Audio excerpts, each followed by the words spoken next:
हाँ जी, good evening सभी को नमस्कार। जैसा आपको पता है कि अपना एमसीक्यू का जो बैच है वो प्रताप क्लासेस के यूट्यूब चैनल पर चल रहा है, तो उसी की नेक्स्ट क्लास है आज। ठीक है, इसकी तंत्रिका तंत्र की कल एक क्लास अपनी हो चुकी है, आज ये अपनी पार्ट सेकंड है। कौन सा पार्ट है? Part number 2। कल अपने 30 क्वेश्चन इसके कर लिए थे, उससे आगे जो नेक्स्ट है वो आज करेंगे। जो पहली बार इस चैनल के ऊपर जुड़े हैं वो इस चैनल को सब्सक्राइब कर लें, और जिन्होंने ये वाली क्लास इसका जो पहला पार्ट नहीं देखा है उनसे रिक्वेस्ट है कि पहले जो कल वाला जो पार्ट है वो देख लें, क्योंकि उसके अंदर जो है मैंने मस्तिष्क के बारे में व्याख्या जो है कल कर दी थी। तो आज वाली क्लास के अंदर अपने जो है जल्दी जल्दी सिर्फ क्वेश्चन के ऊपर जो है ध्यान देंगे। ठीक है, तो क्लास को लाइक और शेयर कर दें ताकि अपने आगे क्लास शुरू करें। ठीक है, चलिए। मानव मस्तिष्क हड्डियों से बने जिस ढांचे में सुरक्षित रहता है, ठीक है ना, हड्डियों से बने जिस ढांचे में सुरक्षित रहता है। अब देखो, कल मैंने आपको बताया था कि मानव का हमारा ये जो मस्तिष्क है ये क्या होता है कि सबसे ऊपर तो ये हड्डियों का ढांचा, इसके अंदर फिर 3 आवरण की एक परत होती है, उसके अंदर मानव का मस्तिष्क होता है। यानी इसको डबल Z+ सुरक्षा दी हुई है। क्यों दी हुई है? क्योंकि ये जो हमारा मस्तिष्क है ये बना हुआ किससे है? तंत्रिका कोशिका से। और उसकी एक विशेषता है, वो क्या है? चाहे विशेषता मान लो चाहे अपना दुर्भाग्य मान लो, कि वो वाली जो कोशिका होती है ना, वो अगर एक बार नष्ट हो गई, यानी एक बार उसके ऊपर चोट लग गई या कुछ भी हो गया, तो एक बार अगर चली गई तो वो दोबारा नहीं बनेगी। यानी उसके अंदर दोबारा उत्पन्न होने की क्षमता बिल्कुल नहीं है। ठीक है ना? तो इसलिए क्या होता है कि इसके ऊपर हमारा जो भगवान है उन्होंने क्या किया है, गॉड ने डबल इसको सुरक्षा दी हुई है। ठीक है, इसीलिए बोलते हैं कि एक और सुरक्षा भी लगा करके चलो। जब अपने बाइक के ऊपर चलते हैं ना, तो कहते हैं कि हेलमेट लगा करके चलो। कुछ कहते हैं ना भाई मेरे तो बाल ना सोए, मैं तो कौन लगाऊं। तो कौन लगावे तो कौन लगावे, लेकिन उसको अपने को लगा करके चलना चाहिए, ताकि क्या हो कि हमारा जो मस्तिष्क है वो क्या रहे? सुरक्षा। और मस्तिष्क से ज्यादा हमारी मस्तिष्क की कोशिका, उसको सुरक्षित रखना जरूरी है। तो अभी जो इसके अंदर जो बात की जा रही है ये की जा रही है जिस ढांचे में, यानी कि एक क्या है? हड्डियों का ढांचा है। ठीक है, उस हड्डियों के ढांचे को क्या बोलते हैं? उसको बोलते हैं कपाल अस्थियां। उस हड्डियों के ढांचे को क्या बोलते हैं? अभी कपाल अस्थियां।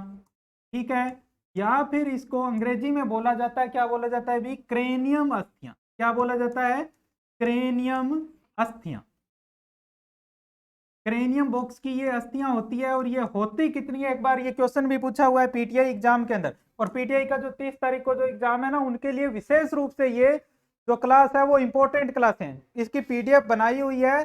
ठीक है, इसीलिए जो है सबसे पहले बायोलॉजी स्टार्ट की गई थी। क्यों? क्योंकि सेकंड ग्रेड पीटीआई का एग्जाम है आगे। ठीक है, तो सभी से रिक्वेस्ट है कि सभी जितने भी आपके दोस्त हैं उनके पास में इस क्लास को जो है शेयर कर दो, ताकि सभी को जो है फायदा हो सके। ठीक है, तो क्रेनियम बॉक्स की अस्थियां, तो क्रेनियम बॉक्स के अंदर पूछा हुआ है कि क्रेनियम बॉक्स की जो अस्थियां होती है वो कितनी अस्थियां होती है? तो वो अस्थियां होती है भी 8।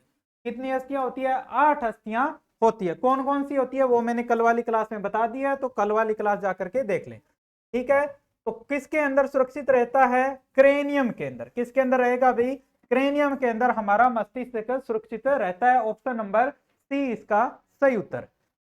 नेक्स्ट क्वेश्चन, हमारे मस्तिष्क, हमारा ये जो मस्तिष्क है ये मेरु रज्जु के चारों ओर सुरक्षात्मक एक परत होती है। ठीक है ना, दोनों ही चीजें आ गई।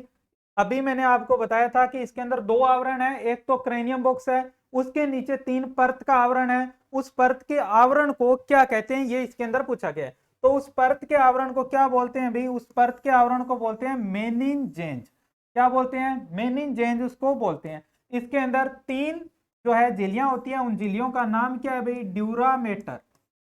ड्यूरामेटर। दूसरी होती है एरेक्नोइड। एरेक्नोइड। और तीसरी इसमें कौन सी होती है भाई? तीसरी इसमें होती है कौन सी? पायामेटर। कौन सी होती है? पायामेटर। अब ये 3 झिल्लियां, आपने एक रोग सुना होगा मेनिनजाइटिस रोग या दिमागी बुखार। पूछा जाता है दिमागी बुखार क्यों होता है, या मेनिनजाइटिस रोग किससे संबंधित है? तो वो किससे संबंधित होता है भाई? वो इस मेनिनजेंज आवरण के कारण इसमें संक्रमण हो जाता है, उसके कारण होता है। तो किससे संबंधित होगा? मस्तिष्क और मेरु रज्जु से संबंधित ये रोग होता है। नेक्स्ट, मनुष्य के मस्तिष्क का वजन कितना होता है? कल वाली क्लास के अंदर अच्छी तरह से मैंने मस्तिष्क बताया हुआ है, उसके अंदर बताया था कितना वजन होता है, लगभग 1350 ग्राम या फिर कितना 2%। ठीक है, तो पहले कल वाली क्लास जिसने नहीं देखी है वो कल वाली क्लास देख लें। ठीक है, चैनल के ऊपर जो है इसकी प्लेलिस्ट बनी हुई है, उस प्लेलिस्ट के अंदर जाकर के आप जो है इसका पार्ट 1 पहले देख लें। मानव मस्तिष्क में वे नियंत्रण केंद्र जो भूख, प्यास, संतुलन तथा शरीर के तापमान का नियमन करता है वो कौन सा भाग होता है? हाइपोथैलेमस, सेरेबेलम, मेडुला ऑब्लोंगेटा या इनमें से कोई नहीं? देखो, भूख, प्यास और शरीर का तापमान, इस चीज को नियंत्रण जो करने का जो काम करता है उसका नाम होता है क्या? हाइपोथैलेमस। ये हाइपोथैलेमस वो ही है जिसको क्या बोलते हैं? अंतःस्रावी तंत्र का सुप्रीम कमांडर बोलते हैं। अब अंतःस्रावी तंत्र का सुप्रीम कमांडर का मतलब क्या हो गया? देखो, अंतःस्रावी तंत्र वो है जिसके अंदर अंतःस्रावी ग्रंथियां, जैसे कौन सी हो गई? पीयूष हो गई, थायराइड, पैराथायराइड, ठीक है, इस तरह की ग्रंथियां होती है। उनके अंदर से मास्टर ग्रंथि किसको बोलते हैं? पीयूष को। क्यों? क्योंकि अन्य ग्रंथियों पर नियंत्रण रखती है। अब उस पीयूष ग्रंथि पर नियंत्रण कौन रखता है? तो हाइपोथैलेमस। एक बार यह भी क्वेश्चन पूछा हुआ कि पीयूष ग्रंथि पर नियंत्रण मस्तिष्क का कौन सा भाग रखता है, तो कौन सा रखेगा? ये हाइपोथैलेमस। इसलिए इसको क्या बोलते हैं? अंतःस्रावी तंत्र का सुप्रीम कमांडर भी इसको बोलते हैं। नेक्स्ट, मानव शरीर का सामान्य तापमान कितना होता है? कितना होता है भाई? मानव शरीर का सामान्य तापमान कल वाली क्लास के अंदर मैंने बताया था अच्छी प्रकार से कि मानव शरीर का तापमान कितना होता है। एक प्रकार से इसको, इस क्लास को रिवाइज क्लास भी मान सकते हो आप। ठीक है ना, एक दो क्वेश्चन आपके रिवाइज के लिए इसके अंदर डाले हुए हैं। ठीक है, तो ये पूछा है कि शरीर का तापमान कितना होता है, और इस क्वेश्चन को डालने के पीछे एक कुछ आपको बताने का उद्देश्य भी है। क्यों? क्योंकि देखो, मानव शरीर का सामान्य तापमान वैसे अपने जब पढ़ते हैं ना तो ये पढ़ते हैं कि 37 डिग्री सेंटीग्रेड होता है। फारेनहाइट में पूछे तो 98.6 डिग्री फारेनहाइट होता है, या केल्विन में पूछे तो 310 डिग्री केल्विन होता है। ये अपने इसके अंदर पढ़ते हैं, लेकिन अब ऑप्शन में ये दिया हुआ ही नहीं है 37 डिग्री सेंटीग्रेड। अब आपको मैं एक बात बताता हूँ कि पीछे पीटीआई 3rd ग्रेड का एग्जाम हुआ था, उस एग्जाम के अंदर क्या हुआ कि दोनों ही ऑप्शन में, दो ऑप्शन में दिए थे। फारेनहाइट में पूछा, उसने दिया 98.6 डिग्री फारेनहाइट, और एक दे दिया 98.4 डिग्री फारेनहाइट। अब ये जो चीज थी, तो उन्होंने जब आंसर की निकाली तो उसके अंदर ये वाला ऑप्शन उन्होंने सही मान लिया, इसको गलत मान लिया। ठीक है, अब उनकी मर्जी है, लेकिन इसके ऊपर रिट लगी हुई। अब कौन सा उत्तर सही मानते हैं वो उनके ऊपर है दोनों ही सही। क्यों है? क्योंकि देखो, पहले अपने किताबों के अंदर लिखा हुआ आता था कितना? 37 डिग्री सेंटीग्रेड। अब एक नया संशोधन करके इस 37 डिग्री को कितना बना दिया है? 36.9 डिग्री। अब अगर ये चेंज हो गया ना 36.9 डिग्री सेंटीग्रेड, इसी के ऊपर बाकी ये सारे ही डिपेंड करते हैं। कैसे करते हैं? इसका एक फॉर्मूला होता है। ठीक है, अपने सिर्फ सेंटीग्रेड का याद रखते हैं, बाकी को अपने फॉर्मूले से निकालते हैं। कौन सा होता है? देखो, ऐसे होता है फॉर्मूला, डिग्री सेंटीग्रेड बटा में 5, ठीक है, फारेनहाइट माइनस 32 बटा में 5, फारेनहाइट की जगह पहले ये से लिखो केल्विन माइनस 212 बटा 5, और कौन सा रह गया? फारेनहाइट। फारेनहाइट माइनस 32 बटा में 9। तो ये वाला होता है फॉर्मूला।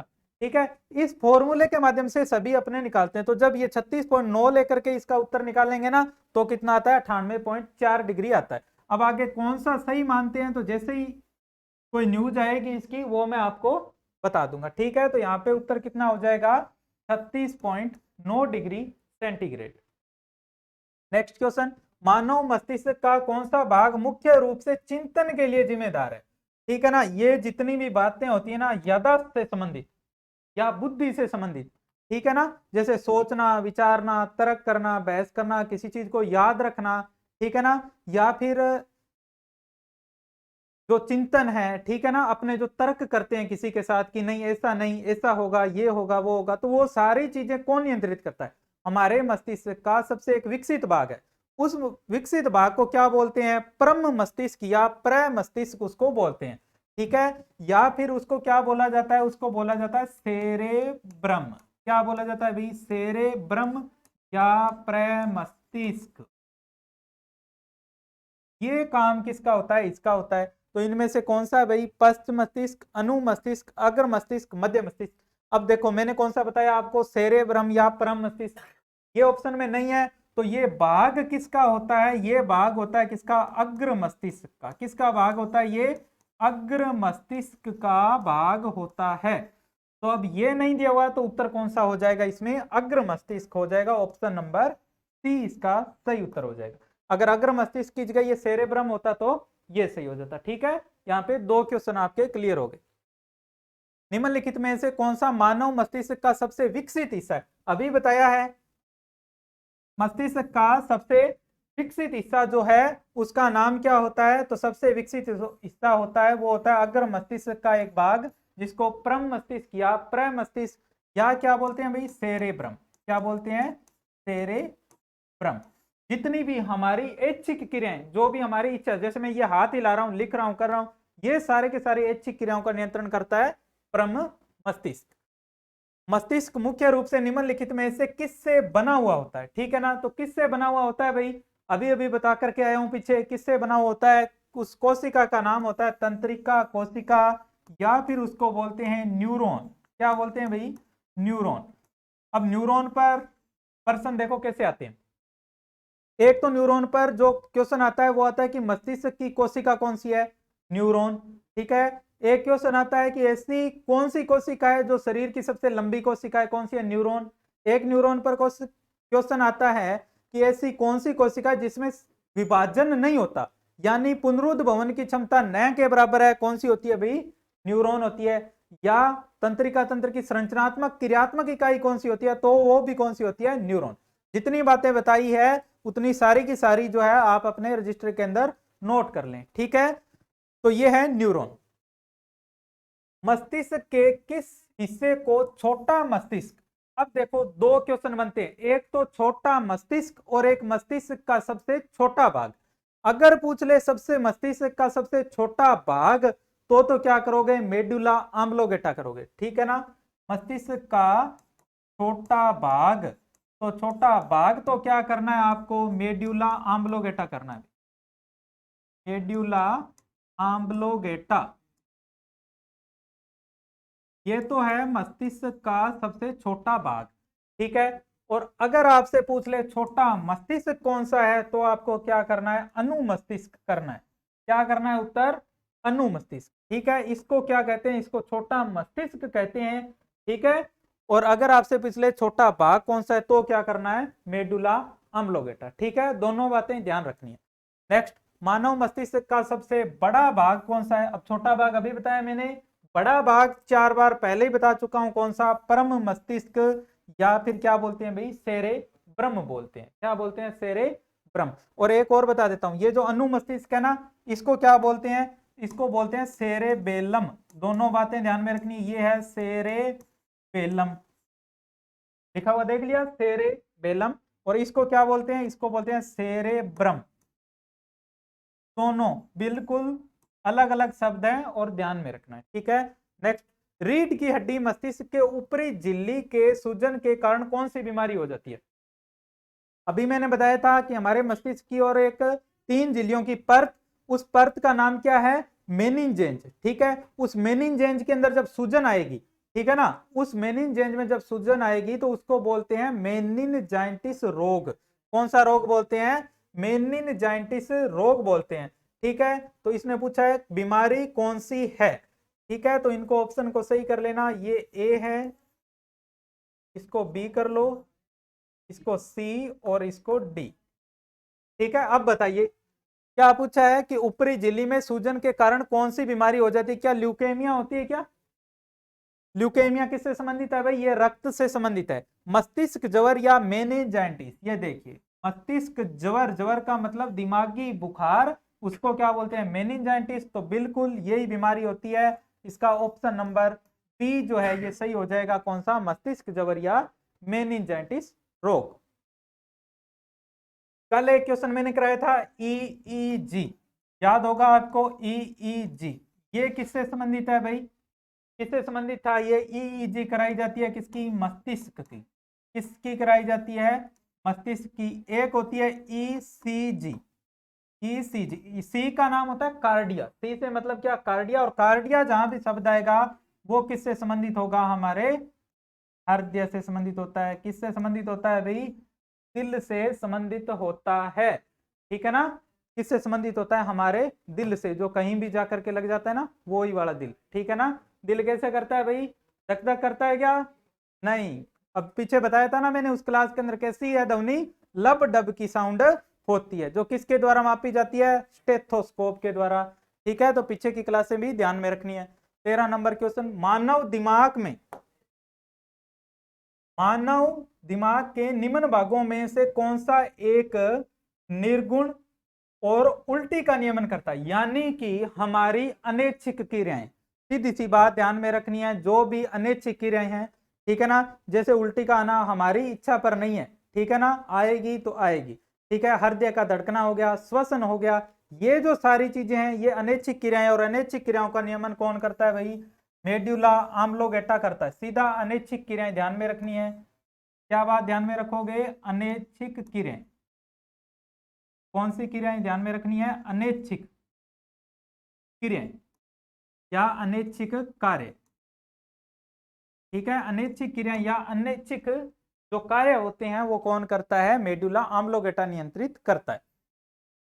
श्वसन का नियंत्रण किस भाग के अंदर होता है? तो श्वसन अभी बताया था, श्वसन हमारे नियंत्रण में नहीं है, श्वसन भी कौन करेगा? मेडुला आम्लोगेटा। चाहे श्वसन हो चाहे क्या हो, हृदय का धड़कना, ठीक है ना। अभी कुछ बोलेंगे ना गुरुजी मैं तो नियंत्रण कर लूं, सांस ने रोक लूं, कितनी देर रोकेगा? 2 मिनट रोक सकता है, उसके बाद में आएगा सांस तो आएगा, ठीक है ना। तो मेडुला आम्लोगेटा नियंत्रण करता है, अनैच्छिक क्रिया है, ठीक है। रक्तचाप, उल्टी जैसी अनैच्छिक क्रियाएं, ये देखिए आ गया ना शब्द अनैच्छिक क्रियाएं, अभी बता करके आया हूं। अनैच्छिक क्रिया जहां पर शब्द आ गया वहां पर सीधा उत्तर क्या करना है? मेडुला आम्लोगेटा करना है। और ये मेडुला आम्लोगेटा क्या है? मस्तिष्क का सबसे छोटा भाग। क्या है? मस्तिष्क का छोटा भाग है, छोटा भाग, ठीक है। अंतिम भाग है जिससे हमारी क्या जुड़ती है भाई? मेरु रज्जु। ये भी प्रश्न आया हुआ है कि मेरु रज्जु किससे होकर के, एनटीपीसी के अंदर पूछा हुआ है कि मेरु रज्जु जो होती है ना वो किससे होकर के जुड़ती है। और जितने भी यहाँ पर जो क्वेश्चन करवाए जाते हैं किसी ना किसी एग्जाम के अंदर आए हुए हैं, ठीक है ना। तो चाहे तो एसएससी हो, चाहे एनटीपीसी का एग्जाम हो, ग्रुप डी का एग्जाम हो, ठीक है, राजस्थान के अंदर पीटीआई का एग्जाम हो, ठीक है ना। तो ऐसे जिनके अंदर भी साइंस आती है ना उन सभी के अंदर ये कहीं ना कहीं सीआरपीएफ का एग्जाम आगे आएगा, ठीक है। तो उन एग्जाम के अंदर आए हुए क्वेश्चन है या उनके अंदर आने लायक है, ठीक है ना। तो ऐसे नहीं है कि सीधे ही क्वेश्चन उठा करके कहीं से भी दे दिए, ठीक है।